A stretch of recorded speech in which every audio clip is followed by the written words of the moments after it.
الحمد لله والصلاة والسلام على مولانا رسول الله وآله وصحبه. معشر الضباط وضباط الصف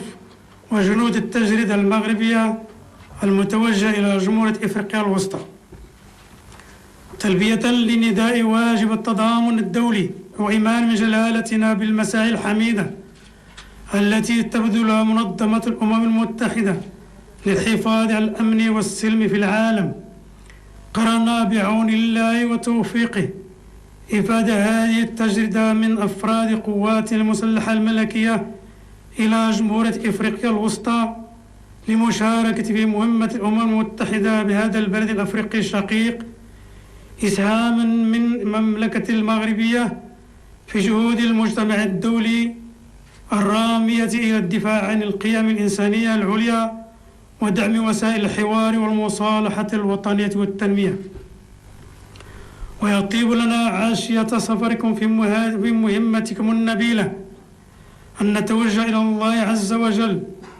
أن يثمن خطواتكم وينير طريقكم ويكلل جهودكم بالتوفيق والنجاح، مستشعرين على الدوام ثقل المسؤولية الملقاة على عاتقكم ومخلصين لروح التضحيات التي ما فاتتم تتسمون بها، متشبتين كما عهدناكم دائما بقيام الجيش المغربي وأصالته العريقة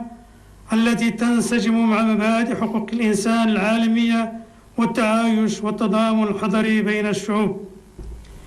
إن مبادرة لليوم التي تعزز رصيد بلدنا الكبير والغني في عملية حفظ السلام على الصعيد العالمي لتستمد جذورها من تقاليدنا الإسلامية والحضارية الراسخة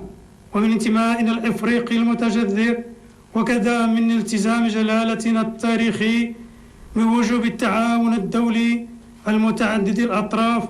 من أجل الحفاظ على السلم والأمن الدوليين وصيانة الوحدة الترابية والوطنية للشعوب.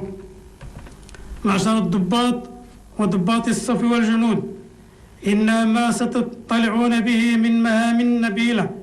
في ظل توجيهات جلالتنا السامية ستشكل لا محالة صفحة جديدة تضاف إلى الصفحات المشرقة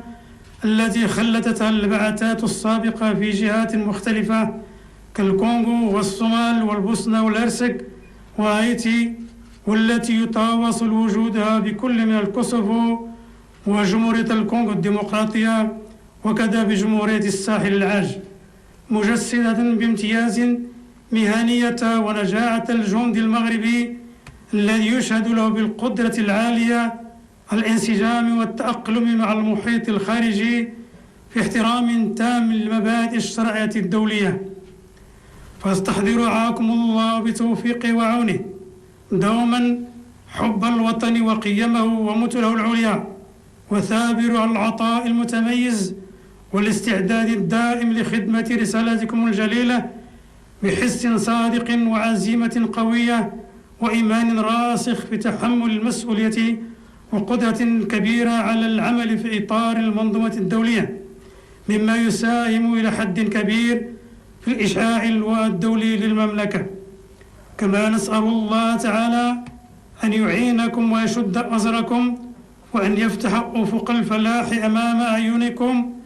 واحرصوا على أن تظلوا كما عهدناكم على الدوام مثال في الاستقامة والانضباط والقدرة على التعايش والتساكن، خصوصا وأنتم ستتواجدون في ضيافة هذا البلد الشقيق